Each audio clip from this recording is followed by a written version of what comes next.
సంపన్నుడా ధీరుడా సుకుమారుడా నీ ప్రభావ మహిమలనే నిరంతరం నేను ప్రకటించెదా. కరుణా సంపన్నుడా ధీరుడా సుకుమారుడా నీ ప్రభావ మహిమలనే నిరంతరం నేను ప్రకటించెదా. నా పైన ప్రేమ చూపించి నా కొరకు త్యాగమైతివే నా యేసయ్యా సాత్వికుడా నీ కోసమే నా జీవితం నీ కోసమే నా జీవితం. కరుణా సంపన్నుడా ధీరుడా సుకుమారుడా నీ ప్రభావ మహిమలనే నిరంతరం నేను ప్రకటించెదా.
వీడని నీ ప్రేమ సందేశము నా హృదయ సీమలోనే సందడిని చేసెను.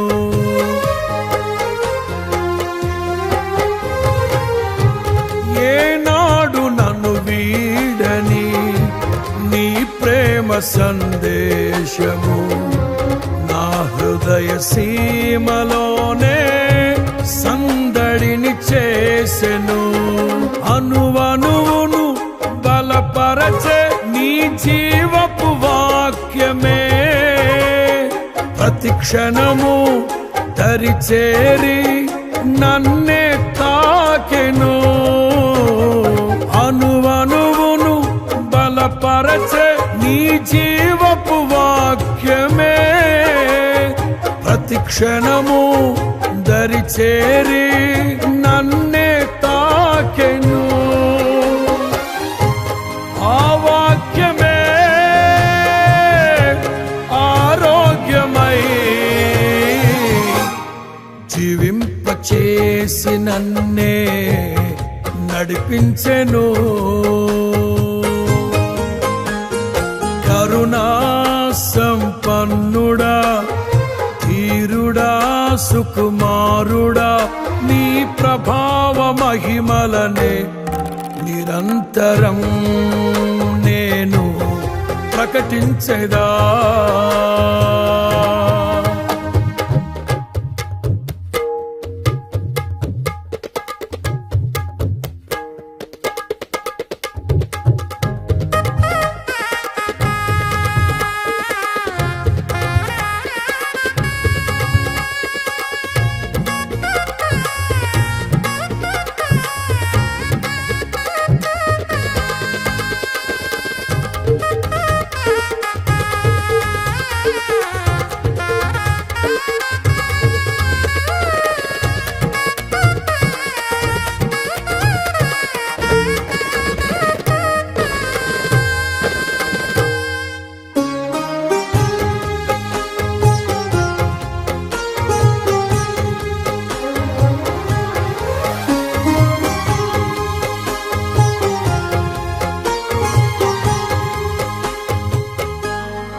లోకములో నీ చెంత చేరితిని, ఎనలేని ప్రేమతోనే ఆదరణ పొందితిని.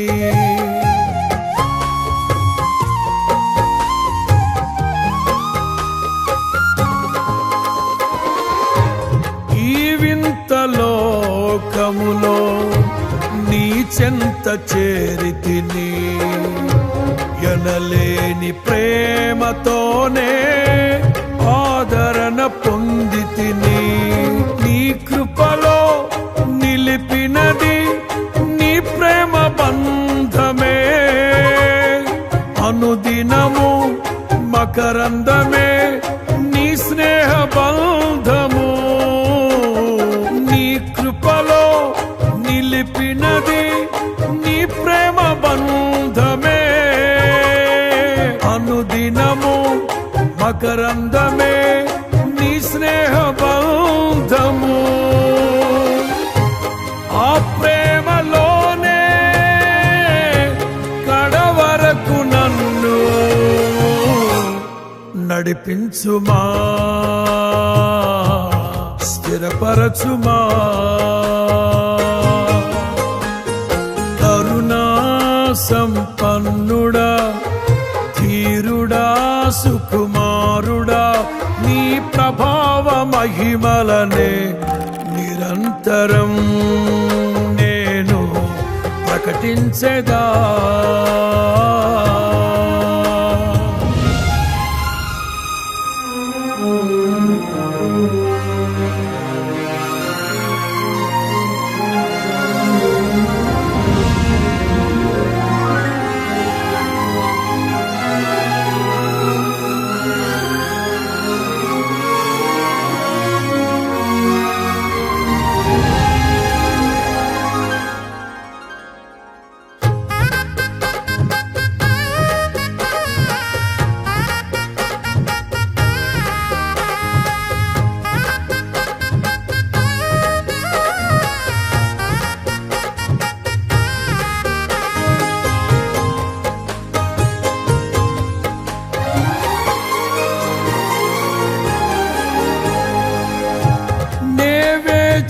వేచియున్నాను నీ మహిమ ప్రత్యక్షతకై, నాకున్న ఈ నిరీక్షణే సన్నిధిలో నిలిపినది.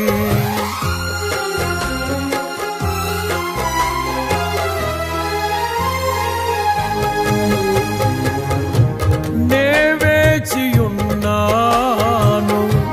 నీ మహిమ ప్రత్యక్షతకై, నాకున్న ఈ నిరీక్షణే సన్నిధిలో నిలిపినది. నా కోసం నిర్మించే సౌందర్య నగరములో ప్రణమిల్లి చేసెదను నీ పాదాభివందనం. నా కోసం నిర్మించే సౌందర్య నగరములో ప్రణమిల్లి చేసెదను నీ పాదాభివందనం. తేజోమయా నీ శోభితం నే పొందెదా, కొనియాడెదా.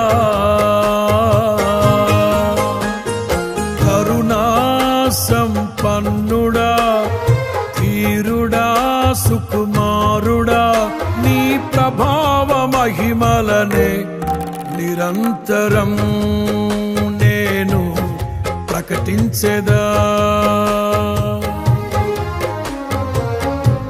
నా పైన ప్రేమ చూపించి నా కొరకు త్యాగమైతివే. నా యేసయ్యా సాత్వికుడా, నీ కోసమే నా జీవితం, నీ కోసమే నా జీవితం. కరుణా సుకుమారుడా నీ ప్రభావ మహిమలనే నిరంతరం నేను ప్రకటించేదా, నిరంతరం నేను ప్రకటించేదా.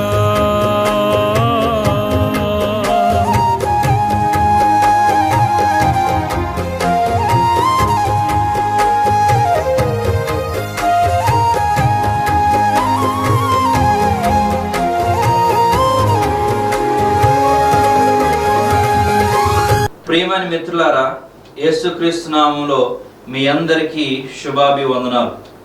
ఈ సందేశం మిమ్మల్ని దేవునిలో ప్రోత్సహిస్తుందని నేను నిజంగా ఆశిస్తున్నాను. మీతో మరొకసారి ఈ యొక్క కార్యక్రమం ద్వారా ఈ విధంగా కనెక్ట్ అవ్వటం నాకు చాలా సంతోషంగా ఉంది. దేవుడు ఈరోజు మీకోసం ఒక ప్రత్యేకమైన మరియు శక్తివంతమైన సందేశాన్ని దాచి ఉంచాడని నేను మనస్ఫూర్తిగా నమ్ముతున్నాను. దేవుడు మిమ్మల్ని సన్నిహితంగా తెలుసుకోవడమే కాకుండా ఆయన మిమ్మల్ని రక్షిస్తున్నాడని మీకు మరొకసారి జ్ఞాపకం చేస్తున్నాను. మీ జీవితంలోని ప్రతి విషయాన్ని ఆయన పట్టించుకుంటాడని మీకు నేను జ్ఞాపకం చేస్తున్నాను. మీరు ఎక్కడ చూసినా ఈ యొక్క కార్యక్రమాన్ని ఎక్కడ నుంచి మీరు వీక్షిస్తున్నా కానీ, ఏ ప్రదేశంలో నుంచి, ఏ వస్తువులో నుంచి అనగా మీ ఫోన్లోనో, టీవీలోనో, ల్యాప్టాప్లో నుంచి చూస్తున్నప్పటికీ కూడా ఈ యొక్క సాయంత్రకాల సమయంలో దేవుని యొక్క సన్నిధి మన అందరితో ఉందని నేను చాలా సంతోషంగా ఉన్నాను. ఈరోజు ఇక్కడ ఇప్పుడు మీ జీవితాన్ని మార్చడమే కాకుండా మీ యొక్క జీవిత తదనంతరం, మరణం అనంతరం కూడా ఉండేటువంటి జీవితాన్ని ప్రభావం చేసేటువంటి శక్తి కలిగిన దేవుని యొక్క వాక్యాన్ని మీతో పంచుకోవడానికి నేను చాలా సంతోషంగా ఉన్నాను. మీ ఆత్మకు సంతృప్తిని కనుగొనటమే కాకుండా ఒక లోతైనటువంటి జీవితాన్ని ఈ యొక్క వాక్యం మనకందరికీ దయచేస్తుందని నేను విశ్వసిస్తున్నాను. వాస్తవం ఏంటంటే, ప్రపంచంలో మనం చూస్తే ప్రపంచవ్యాప్తంగా లెక్కలేనన్ని మంది ప్రజలు, బహుశా ఇప్పుడు దీనిని చూస్తున్నటువంటి మీలో కూడా చాలా మంది మనసులో ఒక విరిగి నలిగిపోయిన స్థితిని, అసలు బ్రతుక్కి ఒక జీవితం అనేది ఉందా అనేటువంటి ఒక భావన కోసం వెతుకుతూ ఉన్నారు. కానీ చాలా మంది వ్యక్తులు తన యొక్క హృదయంలో ఉన్నటువంటి ఆ యొక్క ఖాళీని, లేకపోతే మనసులో ఉన్నటువంటి అసంతృప్తిని ఇతర వస్తువుల ద్వారా సంతృప్తి పరచాలని ప్రయత్నం చేస్తూ ఉంటారు. ఉదాహరణకి మాదక ద్రవ్యాలను, మద్యము, లేకపోతే అక్రమ సంబంధాలు లాంటి విషయాల వైపు మొగ్గు చూపుతూ వారి హృదయాన్ని, లేకపోతే వారి యొక్క తలంపులను మరొక వైపు దృష్టి మళ్లించాలని ప్రయత్నం చేస్తూ ఉంటారు. కానీ చెప్పాలంటే ఇవేవి కూడా వాళ్ళకి సహాయం చేయవు. చివరికి వాళ్ళకి మరలా నిరాశ మిగులుతుంది. అయితే నిత్య జీవానికి, జీవితం యొక్క పరిపూర్ణతకు అంతిమ ఆధారమైన యేసుక్రీస్తు మన ఆత్మలకు నిజమైన సంతృప్తిని ఎలా కనుగొనవచ్చో చాలా స్పష్టంగా తెలియజేశాడు. మత్తయి సువార్త 16వ అధ్యాయం 26వ వచనంలో మనం చూసినట్లయితే, ఒక మనుషుడు లోకమంతయు సంపాదించుకొని తన ప్రాణమును పోగొట్టుకుంటే అతనికి ఏమి ప్రయోజనము? ఒక మనుషుడు తన ప్రాణమునకు ప్రతిగా నేమి ఇయ్యగలడు అని వాక్యం సెలవిస్తూ ఉంది. నిజమే, మనం ఎంత విజయం సాధించినా, ఎంత సంపాదించినా, ఆర్థికంగా ఎంత లాభం పొందినా, మన ఆత్మ తృప్తి లేకుండా ఉంటే మనకు శాశ్వత విలువ ఏమీ ఉండదని ఈ మాటలు మనకు గుర్తు చేస్తున్నాయి. మీలో చాలా మంది జీవిత పరమార్థం, జీవితానికంటే ఒక ఉద్దేశం ఉన్నదా అని కనుగొనడానికి ప్రయత్నం చేస్తూ ఉంటారు.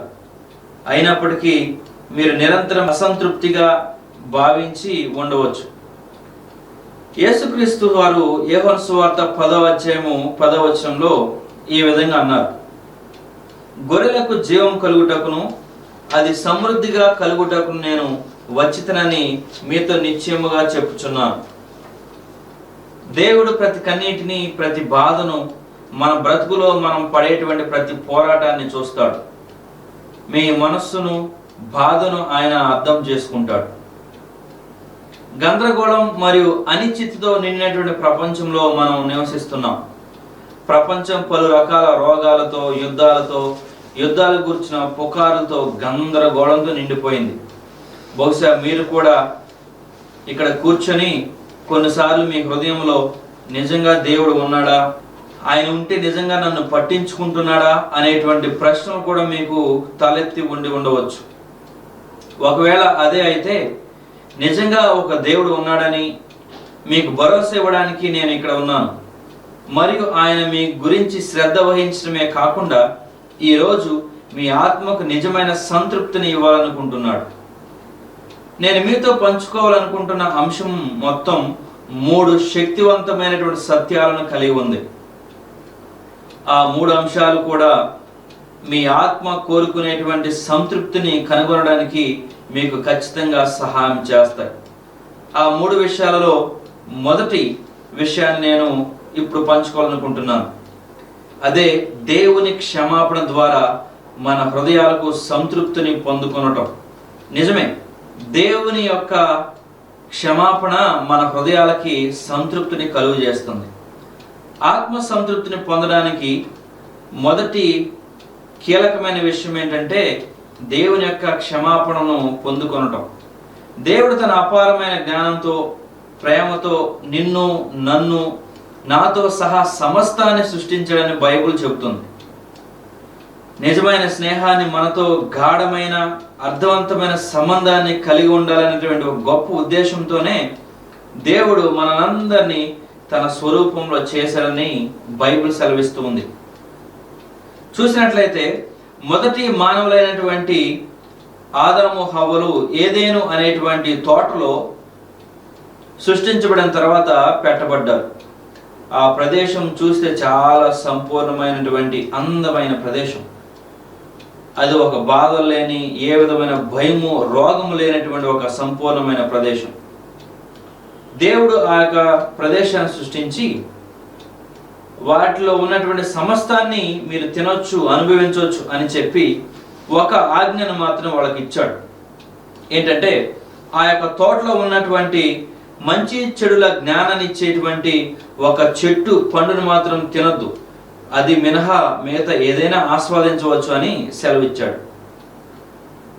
అక్కడ మనం చూస్తే దేవుడు నరులైనటువంటి మనందరినీ ఒక యంత్రాలుగా సృష్టించలేదు. మనకంటూ ఒక స్వేచ్ఛని, నిర్ణయం తీసుకునేటువంటి ఒక అవకాశాన్ని కూడా ఇచ్చాడు. ఆయనతో ప్రేమపూర్వకమైనటువంటి సంబంధాన్ని ఎంచుకోవడానికి లేదా ఎంచుకోకుండా దూరంగా వెళ్ళిపోవడానికి కూడా స్వేచ్ఛ మనిషి జేబులో ఉంది. అయితే సృష్టి ప్రారంభంలో అపవాది ఏం చేశాడంటే మనిషికి ఉన్నటువంటి స్వేచ్ఛని ఒక అవకాశముగా ఉపయోగించుకొని మనిషిని తప్పుదోవ పట్టించడానికి ప్రయత్నం చేశాడు.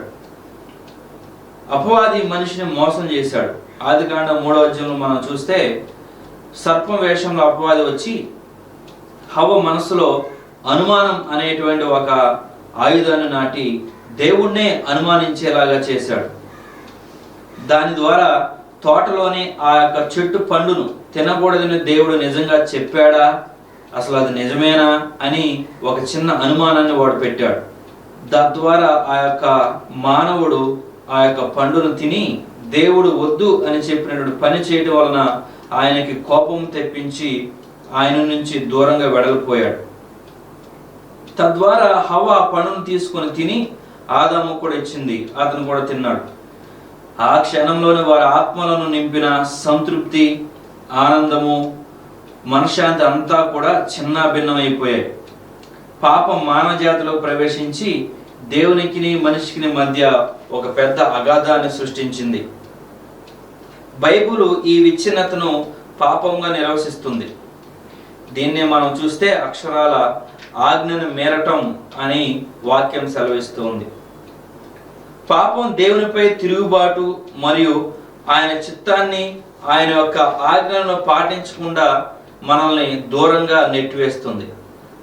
రోమపత్రిక 3వ అధ్యాయము 23వ వచనంలో ఈ విధంగా చెప్పబడింది, ఏ భేదమును లేదు, అందరూ పాపం చేసి దేవుడు అనుగ్రహించు మహిమను పొందలేకపోతున్నారు. దీని అర్థం ఏంటంటే మనలో ప్రతి ఒక్కరూ పాపం చేశారని, అలాగే మనమందరము కూడా దేవుని యొక్క ఆజ్ఞను మీరాము అని సెలవిస్తుంది. అలాగే రోమాపత్రిక 6వ అధ్యాయం 23లో ఏలయనగా పాపం వలన వచ్చు జీతము మరణం అని సెలవించబడింది. జీతం అంటే ఏంటి? మనం సంపాదించేది. అలాగే మనం చేసిన పనులు, పాపపు పనుల వలన మనం సంపాదించింది ఒక మరణం. అది ఆధ్యాత్మిక మరణం. అంటే మనం దేవుని నుండి శాశ్వతంగా విడిపోవటం. యెషయా గ్రంథము 59వ అధ్యాయం 2వ వచనం మనం చూస్తే, మీ దోషములు మీకును దేవునికి అడ్డముగా వచ్చెను, మీ పాపములు ఆయన ముఖమును మీకు మరుగుపరిచిన గనుక ఆయన ఆలకింపుకున్నాడు అని సెలవిస్తూ ఉంది. ఈ యొక్క విభజన కారణంగానే చాలా మంది వారి మనసులో అశాంతితో, అసంతృప్తిగా ఫీల్ అవుతూ ఉంటారు. అందుకే లోపల వారి హృదయంలో ఒక ఖాళీగా అయిపోయినటువంటి పరిస్థితిని, అసలు ఎందుకు ఈ మనస్సు, ఎవరో కూడా నింపలేకపోతున్నారు, ఎందుకు నాకంటూ ఒక సంతృప్తి లేదు, నేను ఎందుకు జీవించాలి అనేటువంటి పలు రకాలైనటువంటి అయోమయపు ఆలోచనలు వస్తూ ఉంటాయి. కానీ నిజం ఏంటంటే, మన పాపాలకు, మనకు మరియు మనల్ని ప్రేమించేటువంటి దేవునికి ఒక మంచి సంధిని సమకూర్చడానికి దేవుడు ఎల్లప్పుడూ ఆశిస్తూ ఉంటాడు. ఆ యొక్క పాపాల నుంచి మనల్ని వేరుపరిచి మన యొక్క బ్రతుకుని తుడిచి కడిగి పవిత్రపరిచేటువంటి దేవుడు మన యొక్క జీవితానికంటూ ఉన్నాడు అని ఈ యొక్క సాయంత్రకాల సమయంలో గుర్తు చేస్తున్నాను. రెండవ విషయం ఏంటంటే, దేవుని ప్రేమ ద్వారా తృప్తిని కనుగొనటం. దేవుని యొక్క నమ్మసక్యం కానీ అపరిమితమైనటువంటి ప్రేమ ద్వారా మీరు మీ యొక్క ఆత్మకు నిజమైన సంతృప్తిని కనుగొనవచ్చు. కొన్ని సందర్భంలో మీలో చాలా మంది, అసలు దేవుడు నన్ను నిజంగా ప్రేమిస్తున్నాడంటావా, అసలు ఆయన నన్ను గమనిస్తున్నాడంటావా అనేటువంటి ప్రశ్న కనుక వస్తే ఖచ్చితంగా నేను చెప్తాను అవును అని. మీరు ఎప్పుడైనా దేవుని ప్రేమను కనుక అనుమానించినట్లయితే మీరు చేయాల్సిందల్లా ఒకటే, ఒకసారి యేసుక్రీస్తు వైపు చూడండి, ఆయన శిలువలో పడిన శ్రమను చూడండి. మన పాపాలు ఆయనతో మనకున్న సంబంధాన్ని విచ్ఛిన్నం చేశాయని దేవుడు గ్రహించాడు కాబట్టి ఆయన ఒక అసాధారణమైన పని చేశాడు. అదేంటంటే, ఆయన తన ఏకైక కుమారుడైన యేసుక్రీస్తును మనల్ని రక్షించడానికి పంపించాడు. యేసుక్రీస్తు పూర్తిగా దేవుడు, అలాగే పూర్తిగా మానవుడు. కన్యమరియ గర్భాన్ని జన్మించి మనందరి కొరకు యొక్క లోకంలో 33.5 సంవత్సరాలు జీవించి ఆ యొక్క కలువరి శిలువలో విలువైన రక్తాన్ని కార్చి నీ కోసం, నా కోసం పాపాన్ని కడిగివేయడానికి ఒక బలియాగంగా ఆయన మారాడు. ఈ యొక్క లోకంలో ఉన్నప్పుడు చూస్తే ఆయన అందులను స్వస్థపరిచాడు, చెవిటి వారికి వినికిడినిచ్చాడు, కుంటి వారిని నడిచేలా చేశాడు. ఆయన అద్భుతం తర్వాత అద్భుతం చేశాడు. కానీ మనం గమనించాలి ఏంటంటే, ఈ అద్భుతాలన్నిటికంటే ఇంకొక పెద్ద అద్భుతాన్ని చేశాడు. అదే నీ కోసం, నా కోసం తన బ్రతుకునే, తన యొక్క జీవితాన్నే, తన యొక్క రక్తాన్ని కార్చి తన ప్రాణాన్ని అర్పించడం. దానిలో అసలు అనుమానమే లేదు. ఆయన మనందరి పాపాలను భరించడానికి ఆ యొక్క శిలువలో చనిపోయాడు. మొదటి యోహాను పత్రిక 4వ అధ్యాయం 10లో మనం చూస్తే, మనము దేవుని ప్రేమించితమని కాదు, తానే మనల్ని ప్రేమించి మన పాపములకు ప్రాయశ్చిత్తమై ఉండుటకు తన కుమారుని పంపెను, ఇందులో ప్రేమ ఉన్నది అని సెలవిస్తూ ఉంది. నిజమే, యేసుక్రీస్తు శిలువపై చేసిన బలియాగం చాలా గొప్ప విషయం. ఆయన పాపానికి వ్యతిరేకముగా దేవుని నీతియుక్తమైన కోపాన్ని యేసుక్రీస్తు తన యొక్క బ్రతుకు మీద వేసుకుని ఆ కోపాన్ని ఆయన భరించాడు. దేవుడు ప్రేమించేవాడే, అలాగే అదే సమయంలో ఆయన పరిశుద్ధుడు, న్యాయవంతుడు కూడా. న్యాయవంతుడు న్యాయాన్ని కోరతాడు కాబట్టి పాపులమైన మనం చేసిన పాపాన్ని బట్టి శిక్షను భరించాలి. ఆ శిక్ష భరించేటువంటి శక్తి మనకు లేదు కాబట్టి ఆయనే భరించాడు. దేవుడు ఆ యొక్క ప్రేమ కారణంగా తనకు తానే బలి అర్పణ చేసి తండ్రి దేవుడి నుంచి మనం కోల్పోయినటువంటి బంధాన్ని కుదర్చడానికి సయోధ్యగా ఒక మార్గాన్ని తయారు చేశాడు. యేసు ఆ యొక్క శిలువలో తన యొక్క జీవితాన్ని అర్పించి ఆ యొక్క శిక్షను తనపై వేసుకుని చనిపోయి సమాధి చేయబడి 3వ దినాన సజీవంగా తిరిగి లేచాడు. ఆయనే దేవుడు. తద్వారా ఆయన మన పాపాల నుంచి, ఆ యొక్క ఆధ్యాత్మిక మరణం నుంచి విడుదలను దయచేశాడు. ఆయన యొక్క పునరుద్ధానం కేవలం ఒక చారిత్రక సత్యం మాత్రమే కాదు, కానీ అది ఆయన ఈరోజు మీ జీవితాన్ని మార్చగలడు అన్నటువంటి ఒక సజీవమైన వాగ్దానం కూడా చేస్తున్నాడు. ఆయన మీకు క్రొత్త జీవితాన్ని ఇవ్వాలని, ఆయన ప్రేమతో మీ హృదయాన్ని నింపాలని, మీ యొక్క విచ్ఛిన్నమైనటువంటి మొక్కలైపోయినటువంటి మనస్సును మరలా నూతనమైనటువంటి మనసుగా మార్చాలని ఆశిస్తున్నాడు. ఇక 3వ విషయాన్ని కనుక మనం గమనించినట్లయితే, యేసుక్రీస్తు సంబంధం ద్వారా మన జీవితానికంటూ ఒక మంచి సంతృప్తిని పొందటం. అదేంటో మనం ఇప్పుడు చూద్దాం. ఇది 3వ విషయం, అలాగే చాలా సత్యమైనటువంటి గొప్ప విషయం ఏంటంటే, మీరు యేసుక్రీస్తు వ్యక్తిగత మరియు నిజమైన సంబంధం ద్వారా లోతైన అలాగే శాశ్వత సంతృప్తిని మీరు అందరూ కూడా అనుభవించవచ్చు. ఇది ఒక మతాన్ని అనుసరించడమో లేకపోతే నియమాలు, నిబంధనలు, ఆచారాలు చేయటం కాదు. దానికి భిన్నంగా ఇదేంటంటే, మనందరినీ సన్నిహితంగా మరియు బేషరతుగా ప్రేమించేటువంటి రక్షకుడితో ఒక మంచి సహవాసాన్ని తిరిగి పునరుద్ధరించడం లాంటిది. కాబట్టి ఈరోజు ఈ యొక్క గొప్ప విషయాన్ని బట్టి నేను కూడా చాలా సంతోషంగా ఉన్నాను. ఈరోజు నాతో ఈ యొక్క కార్యక్రమం ద్వారా దేవుని యొక్క వాక్యాన్ని వినడానికి చేరినందుకు మీకు చాలా ధన్యవాదాలు. ఒక నిరీక్షణ మరియు ఒక మంచి ఆశతో కూడినటువంటి యొక్క సందేశాన్ని మీతో పంచుకోవడం నాకు కూడా చాలా సంతోషంగా ఉంది. ఈ యొక్క వాక్యం మీ యొక్క హృదయాన్ని తాకి మీ యొక్క జీవితాన్ని యేసు వైపు తిప్పడానికి సహాయం చేసినట్లయితే ఆ యొక్క విషయాన్ని మీరు మాతో కూడా పంచుకోవచ్చు. మీ యొక్క ఆధ్యాత్మిక ప్రయాణంలో మాకు కూడా వాక్యం ద్వారానో లేకపోతే ప్రార్థన ద్వారానో సహాయం చేయడానికి మాకు చాలా సంతోషంగా ఉందని మేము మీకు తెలియపరుస్తూ ఉన్నాం. ఇక్కడ కనిపిస్తున్నటువంటి ఫోన్ నంబర్ ద్వారా కానీ ఈమెయిల్ ద్వారా కానీ మీ యొక్క సాక్ష్యాన్ని మాతో పంచుకొనవచ్చు.